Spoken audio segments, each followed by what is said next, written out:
what criteria do you use to sell stock? I kind of understand how you buy it, but I'm not sure how you sell. Yeah. Well, the best thing to do is buy a stock that you don't ever want to sell. I mean, and that's what we're trying to do.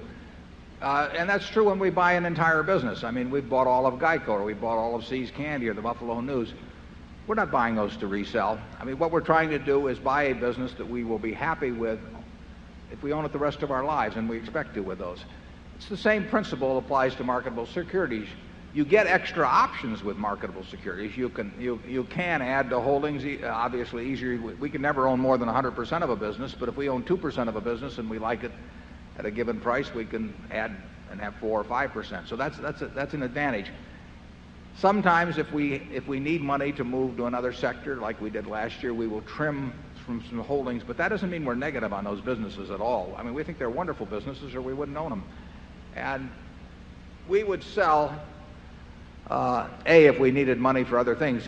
The Geico stock that I bought in 1951, I sold in 1952. It was, went on to be worth 100 or more times, before the 1976 problems, 100 or more times what I'd paid.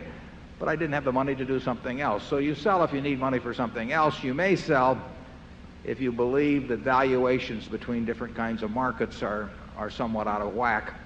And we have done a little trimming last year in that matter. But that could well be a mistake. I mean, the real thing to do with a great business is just hang on for dear life. Charlie?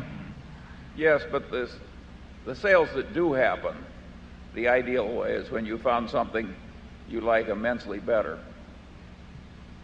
Isn't that obvious? That's the ideal way to sell.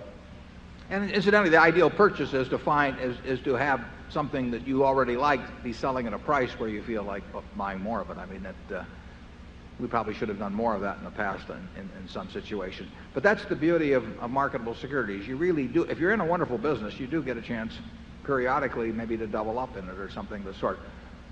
If the stock market were to sell a lot cheaper than it is now, we would probably be buying more of the businesses that we already own.